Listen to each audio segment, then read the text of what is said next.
샬롬 말씀 읽어주는 제입니다. 누가복음 6장 말씀인데요. 제가 기도하고 시작하겠습니다. 사랑의 주님 감사드립니다.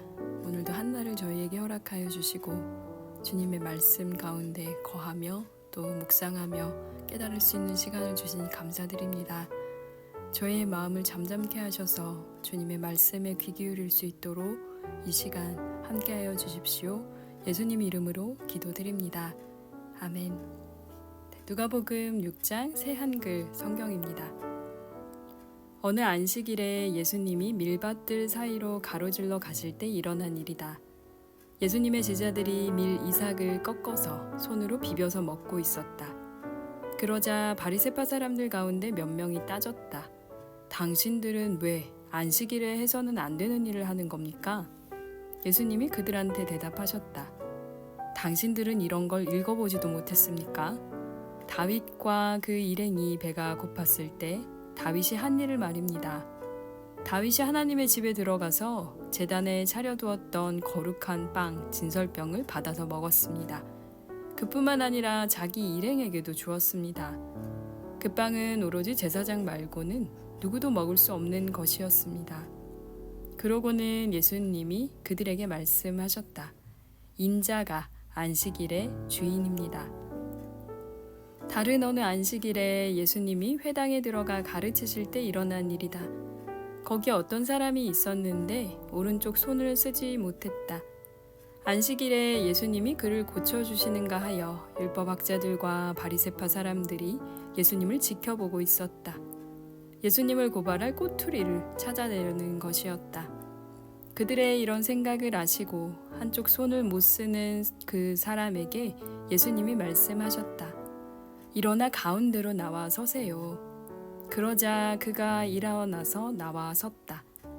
예수님이 그들한테 말씀하셨다. 여러분에게 물어봅시다. 어느 것이 안식일에 해도 되는 일인가요? 선한 일을 하는 것인가요? 악한 일을 하는 것인가요? 목숨을 건져주는 것인가요? 없애버리는 것인가요? 그들 모두를 둘러보시고는 손 못 쓰는 사람에게 말씀하셨다. 그대의 손을 쭉 뻗으세요. 그 사람이 그렇게 했고 그의 손이 회복되었다. 그런데 율법학자들과 바리새파 사람들은 화가 잔뜩 나서 예수님을 어떻게 처리해야 할지 서로 말을 주고받았다. 그 무렵에 예수님이 산으로 기도하러 가셨을 때 일어난 일이다. 예수님은 밤을 지새우며 하나님께 기도하셨다. 날이 밝자 예수님은 자신의 제자들을 가까이 부르셨다. 그리고 그들 가운데서 12를 선택하셔서 그들에게 사도라는 이름도 붙여주셨다. 그들은 베드로라는 이름을 붙여주시기도 한 시몬, 그의 형제 안드레, 야고보, 요한, 필립, 바돌로메였다. 또 마태, 토마스, 알페오의 아들 야고보, 열심 독립당 당원이라 불리는 시몬이었다. 또 야고보의 아들 유다와 가룟 사람 유다였다. 이 유다는 배신자가 되었다. 예수님이 그들과 함께 내려와서 평지에 서셨다. 큰 무리의 제자들이 있었다. 백성의 큰 군중도 있었다. 이들은 온 유데아와 예루살렘과 또 티레와 시돈의 바닷가 지역에서 온 사람들이었다. 예수님 말씀을 듣기도 하고 자기들 질병이 낫게도 하려고 온 사람들이었다. 더러운 영들한테 시달리는 사람들은 고침을 받았다. 온 무리가 예수님께 다 보기라도 하려고 애쓰고 있었다. 능력이 예수님에게서 나와서 모든 사람들을 낫게 해 주었기 때문이다. 예수님이 눈을 들어 제자들을 바라보시고는 말씀하셨다. 복 있습니다. 가난한 사람들은 하나님 나라가 여러분 나라이니까요. 복 있습니다. 지금 굶주리는 사람들은 여러분이 배부르게 될 테니까요. 복 있습니다. 지금 우는 사람들은 여러분이 웃게 될 테니까요. 복 있습니다.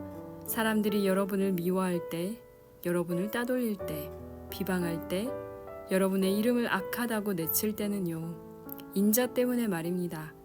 바로 그날에는 기뻐하며 춤추세요. 보세요. 하늘에서 여러분의 보상이 크니까요. 그들의 조상들이 예언자들에게 똑같이 해왔거든요. 그러나 끝장이요 당신들 부유한 사람들에게는 당신들이 이미 위로를 넉넉히 받아 누리고 있으니까요.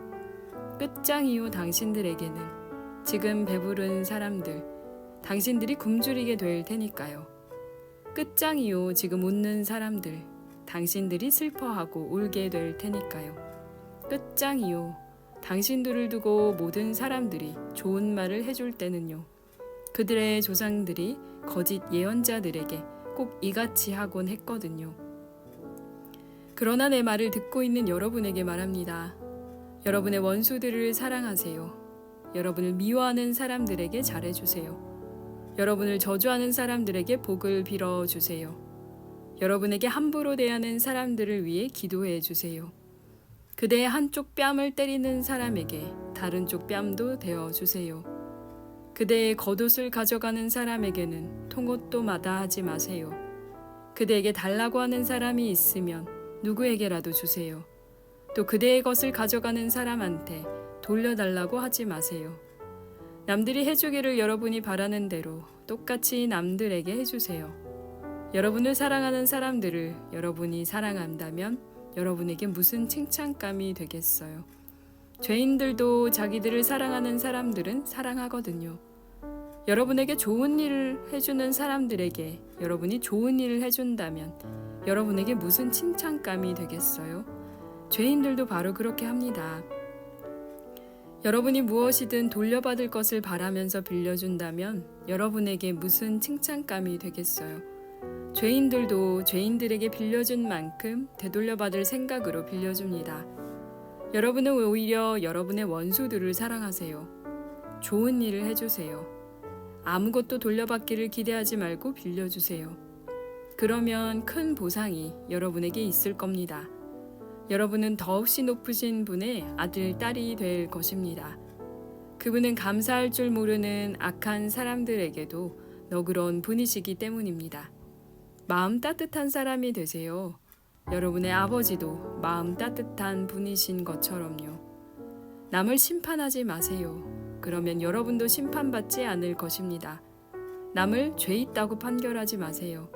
그러면 여러분도 죄 있다고 판결받지 않을 것입니다. 남을 용서해 주세요. 그러면 여러분도 용서받을 것입니다. 남에게 베푸세요. 그러면 여러분에게 베풀어 주실 것입니다. 누르고 흔들어 차고 넘치게 여러분 품에 부어주실 것입니다. 여러분이 남에게 갖다 대는 잣대를 거꾸로 여러분에게도 갖다 대실 테니까요. 예수님이 그들에게 비유도 말씀하셨다. 앞 못 보는 사람이 앞 못 보는 사람을 이끌어줄 수 있나요? 둘 다 구덩이 속으로 빠지지 않겠어요? 제자는 선생보다 높지 않습니다. 그러나 누구라도 다 배워서 충분히 갖추게 되면 자기 선생님처럼 될 것입니다. 왜 그대는 형제자매의 눈 안에 있는 티끌은 보면서 자기 눈 안에 있는 나무막대는 알아채지 못합니까? 어떻게 그대가 형제자매에게 그대 가만히 있어요. 그대의 눈 속에 있는 티끌을 빼줄게요. 하고 말할 수 있습니까? 그대의 눈 속에 있는 나무막대는 보지를 못하면서요. 겉다르고 속다른 그대, 먼저 그대의 눈에서 나무 막대를 빼버리세요. 그러면 그때 똑똑히 보고 형제자매의 눈 속에 있는 티끌을 빼줄 수 있을 것입니다. 좋은 나무가 형편없는 열매를 맺지 않고 또 형편없는 나무가 좋은 열매를 맺지도 않습니다. 나무 하나하나는 그 열매로 알게 됩니다. 가시나무에서 무화과를 거두지 못하고 가시덤불에서 포도를 따지도 못합니다. 선한 사람은 선한 것을 보물로 쌓아둔 마음의 창고에서 선한 것을 꺼내옵니다.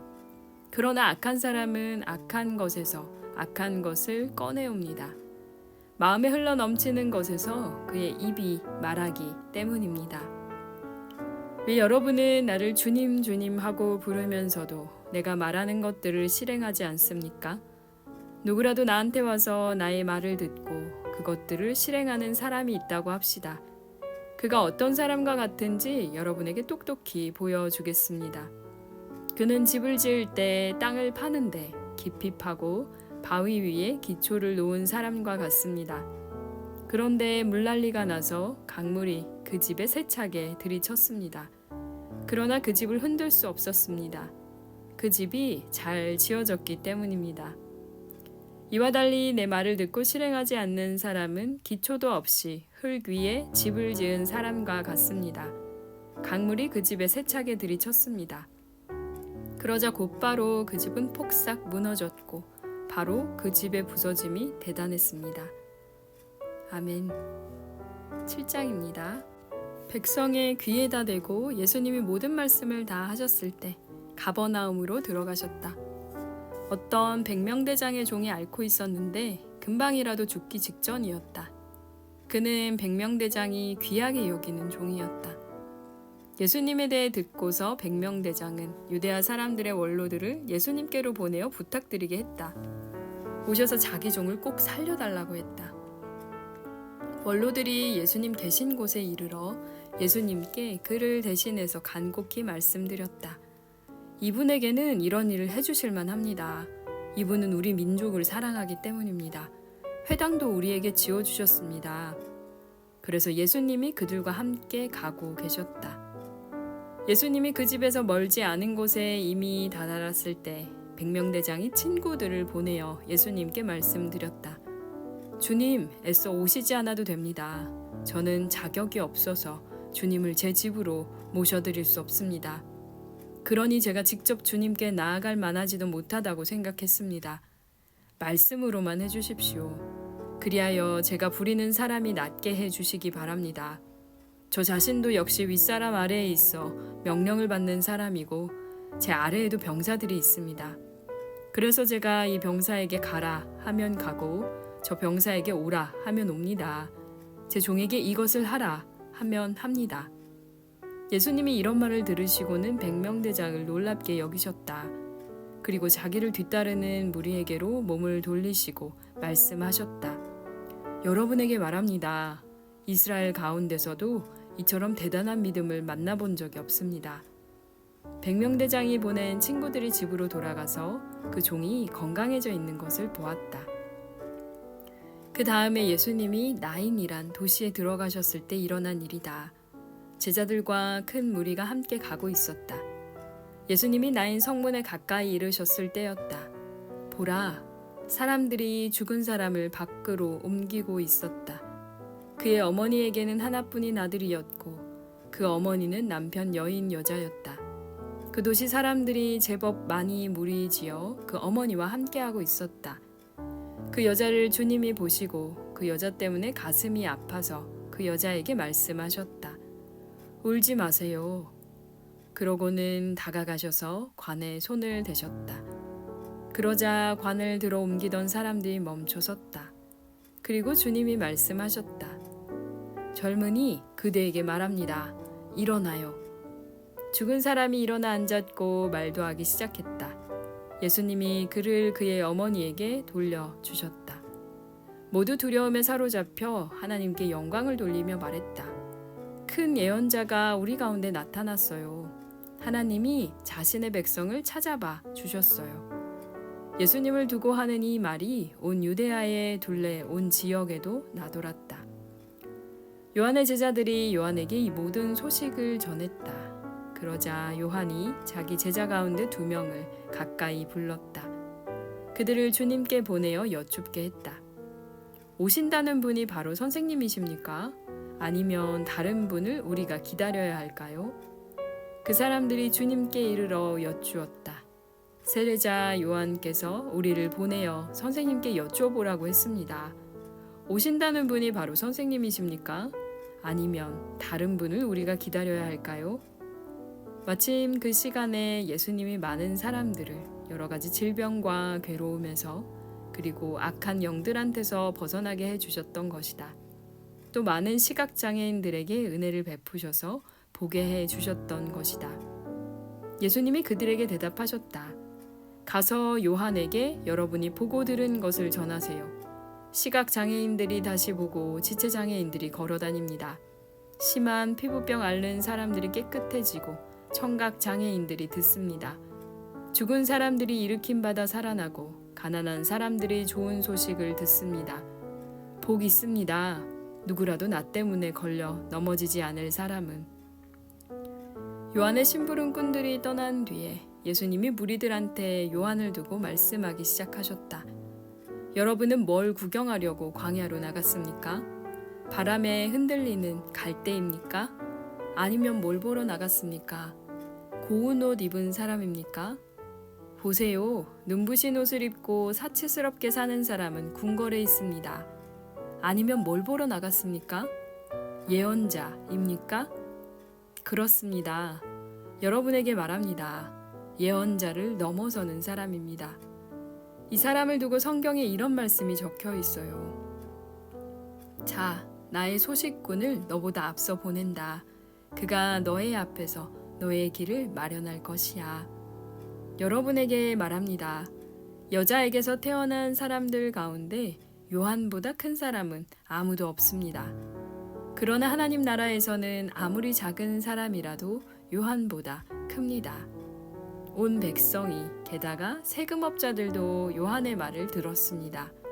그러고는 그들이 하나님을 정의로우신 분이라고 했습니다.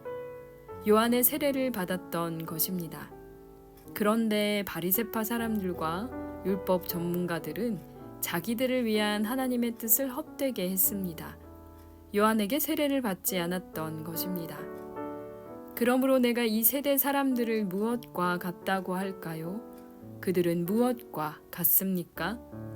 그들은 장터에 앉아서 서로 외쳐대는 아이들과 같습니다. 아이들이 말합니다. 우리가 너희에게 피리를 불어주어도 너희는 춤추지 않았다. 장래의 노래를 슬피 불러도 울지 않았다. 세례자 요한은 와서 빵도 먹지 않고 포도주도 마시지 않았습니다. 그랬더니 여러분은 말하기를 그가 귀신 들렸다 라고 합니다. 인자는 와서 먹고 마셨습니다. 그랬더니 여러분은 말합니다. 이봐, 이 사람 엄청 먹어대고 포도주도 마셔대는군. 세금업자들과 죄인들의 친구로군. 그러나 지혜는 자기의 모든 자녀들에게 옳다고 인정을 받습니다. 바리새파 사람 가운데 어떤 사람이 예수님께 요청하기를 자기와 함께 음식을 드시자고 했다. 그래서 예수님이 그 바리새파 사람의 집에 들어가셔서 음식을 드시려고 기대에 앉으셨다. 그런데 보라, 그 도시에 어떤 여자가 있었는데 죄인이었다. 그는 예수님이 그 바리새파 사람의 집에서 기대에 앉아 음식을 드신다는 것을 알았다. 그래서 향유가 담긴 고급병을 가지고 왔다. 그는 예수님 뒤쪽에 발 옆으로 선 다음 울면서 눈물로 예수님 발을 적시기 시작했다. 그러고는 자기의 머리카락으로 예수님의 발을 닦아 드렸다. 또 그 발에 다정하게 입 맞추고 향유를 발라드리고 있었다.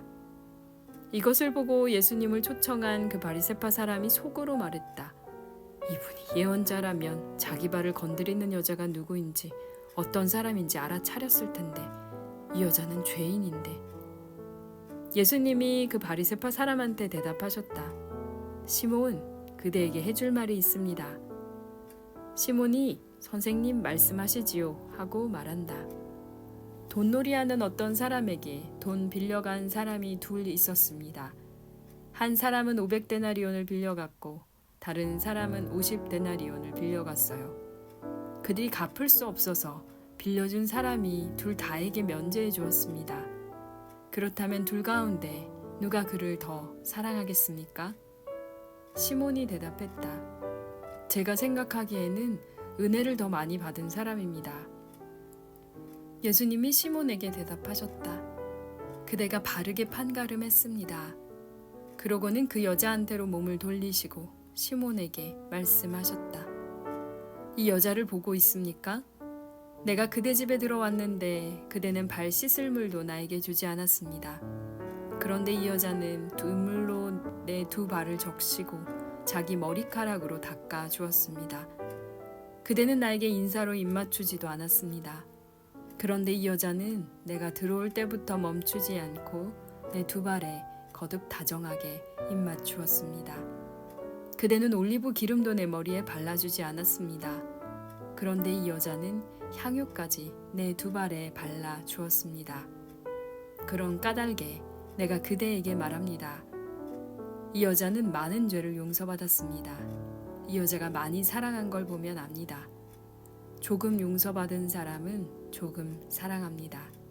그러고는 예수님이 이 여자에게 말씀하셨다. 그대의 여러 죄가 용서받았어요. 그러자 함께 기대앉은 사람들이 속으로 말하기 시작했다. 이 사람이 누구길래 죄도 용서하는 거지? 예수님이 그 여자한테 말씀하셨다. 그대의 믿음이 그대를 구원했어요. 평안히 가세요. 아멘. 네, 오늘은 누가복음 6장 7장 말씀인데요. 어제에 이어서 예수님이 사람들을 만나서 하시는 굉장히 많은 이야기들이 나옵니다. 저희가 보통 산상수훈이라고 얘기하는 그 복 있는 사람은 이라고 시작되는 말씀이 또 오늘 이 누가복음 6장에 있었는데요. 복 있습니다. 가난한 사람들은 이렇게 하면서 계속 예수님이 복 있는 사람에 대해서 열거하시죠. 계속 외식하는 사람, 그러니까 여기서는 계속 겉하고 속이 다른 사람이라고 이렇게 풀어서 번역을 하셨는데요. 그 사람들에게는 끝장이라는 표현을 굉장히 많이 쓰세요. 그래서 이제 너네는 끝장이고 그리고 복 있는 사람은 이런 사람들이야 라고 이야기를 하는 장면이 굉장히 인상 깊게 다가왔고, 그리고 또 우리가 원수를 사랑하라는 그 말씀이 어떤 의미인지를 굉장히 풀어서 설명을 많이 해주시죠. 그래서 오른쪽 뺨을 맞으면 왼쪽 뺨도 돌려대라 이 말씀이라든지, 아니면 함부로 대하는 사람들에게도 결국에 그 사람들을 위해서 기도해 주라는 말씀, 쉽지 않은 말씀이거든요. 이걸 그냥 말 그대로 그냥 나이브하게 내가 무슨 일을 당해도 그냥 나는 허허실실 약간 호구라고 해야 될까요? 그렇게 살라는 의미는 전 전혀 아니라고 생각을 해요. 그런데 우리가 때로는 굉장히 애매하게 혹은 때로는 굉장히 억울하게 뭔가 비난을 받을 때가 있고, 또 때로는 말도 안 되는 그런 억측에 시달리는 경우들도 있는데요. 그럴 때 어떻게 대응해야 되는지를 좀 돌아보게 되는 그런 말씀이었던 것 같습니다. 그리고 제일 마지막 장면, 누가복음 7장에 나오는 그 죄 많은 여인이 와서 예수님을 울면서 그 향유로 예수님의 발을 씻겨드리고 또 발에 입 맞추고 그런 장면을 굉장히 누가가 생생하게 표현을 하고 있는데요. 그 전에 어제 말씀드렸던 것처럼 죄 많은 사람들을, 사실 보통 사람들, 여기에서도 보면 재밌는 게 바리새파 사람 중에 한 사람 시몬이라는 사람이었죠. 그 사람이 예수님을 초대해서 식사를 하는 자리였습니다. 그런데 이 사람이 죄 많은 여인이 예수님을 그렇게 이제 섬기는 걸 보고 속으로 생각을 하거든요. 근데 그 속마음을 예수님이 아셨어요. 그래서 그 사람이 전혀 예상하지 못했던 방식으로 깨달음을 주시는 그런 이야기들이 있습니다. 그래서 또 많은 사람들이 또 예수님을 속으로 생각하죠. 이 사람이 뭔데 자꾸 죄를 용서해? 라고 하는데요. 예수님은 그거에 대해서 설명하지 않으시고 믿음이 결국에는 이 죄 많은 여인을 구원했다고 이야기하면서 그 여인을 보냅니다. 죄인 그리고 또 의인, 그 아주 명확한 기준이 사실 저 사람은 나쁜 짓을 저질렀기 때문에, 저 사람은 어떤 비난받을 일을 했기 때문에 죄인이고 나는 그래서 저 사람과는 달라라고 우리가 구별짓는 그 마음들이 굉장히 많은데요. 어떤 의미에서는 여기에서도 보는 것처럼 바리새파 사람들이 본인의 의로움을 나타내기 위해서 굉장히 어떻게 보면 당시에 셀럽이라고 할 수 있는 예수님을 초대해가지고 식사까지 하고 있는 그런 자리에, 또 어떻게 보면은 그 자리에 들어올 수도 없을 것 같은, 모든 사람들이 죄인이라고 인식하고 있는 한 여자가 들어와서 예수님의 발을 씻기는 그 굉장히 아이러니한 장면을 대조시키면서 누가가 우리에게 하고 싶은 이야기가 분명히 있다고 생각을 하게 됩니다. 네, 내일은 누가복음 8장 말씀으로 다시 돌아오게 되고요. 날씨가 이제 정말 봄인 것 같아요. 저는 오늘 처음으로 올해 들어서, 올해가 지금 이제 3월이니까 올해 들어서 처음으로 아이스크림을 사 먹었어요. 저희 동네에 그 맛있는 아이스크림 맛집이 있는데 독일에는 아이스크림 봄을 먹기 시작하면 사실 이제 봄이고 또 이제 여름이 시작되는 약간 그런 느낌이거든요. 그래서 3월 30일 이번 주 주일이 썸머타임이 시작되는 시기이기도 한데요. 그래서 아이스크림 먹으면서 날씨가 이제 진짜 따뜻해졌다 이런 생각을 좀 하게 됐습니다. 다들 청취자님들 계신 곳에서도 따뜻한 봄을 느끼실 수 있었으면 좋겠고요. 한국을 위해서는 계속 기도하고 있습니다. 제가 정말 생각보다 더 많이 너무나 많은 곳에서 기도하시는 분들 그리고 또 함께 마음 모으는 분들이 있다고 봐주시면 좋을 것 같고 그래서 힘내셨으면 좋겠어요. 네, 같이 그러면 기도하고 마치겠습니다. 오늘도 들어주셔서 감사합니다. 살아계신 주님, 우리의 복이 우리의 의가 어디에서 오는 것인지를 다시 생각합니다. 우리가 가진 것, 때로는 우리가 추구하는 것, 우리가 바라는 것, 그것이 아니라 주님, 우리의 낮은 모습, 우리의 부족한 모습, 우리의 죄 많은 그 모습, 그 가운데 주님께서 우리를 붙들고 계시는 그 은혜가 있음을 고백합니다. 많은 은혜를 받게 하여 주십시오. 하나님, 우리가 많은 은혜를 간구하게 하여 주십시오. 오늘 하루 우리의 삶 가운데, 청취자님들의 삶 가운데 찾아와 주셔서 곳곳에 숨겨져 있는 주님의 보석 같은 은혜를 발견할 수 있도록 도와주십시오. 감사합니다. 예수님 이름으로 기도드립니다. 아멘. 네, 그럼 내일 누가복음 8장으로 다시 돌아오겠습니다. 지금까지 말씀 읽어주는 제이였습니다. 샬롬 하울람.